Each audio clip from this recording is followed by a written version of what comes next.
to make tasty veg momo. नमस्ते। आज चाहिँ म 5 स्टार लेभलको स्वादिष्ट भेज मोमो बनाउने तरिका चाहिँ हजुरहरूलाई भन्न गइरहेको छु।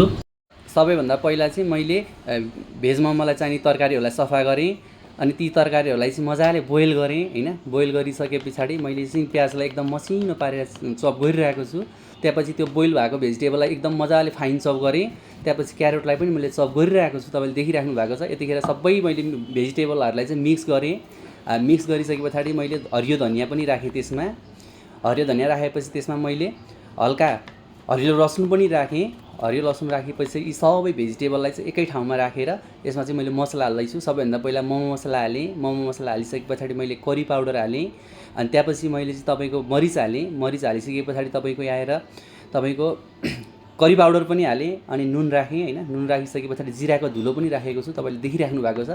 अनि त्यहाँबाट चाहिँ मैले लसुनलाई चाहिँ मजाले चप गरेर बटर राखेर चाहिँ नि लसुनलाई त्यसमा झानेर चाहिँ हाम्रो किमामा झ्वाइँ पारेर झाने। हेर्नुहोस् त कस्तो मजाले झाने। अब त्यसलाई सबैजना सोया सस राखेँ। सोया सस राखेपछि त्यसलाई मजाले मसला सबैतिर लाग्ने गरी मैले मिक्स गर्छु। हेर्नुहोस् त वाउ कति दामी देखिरहेको छ।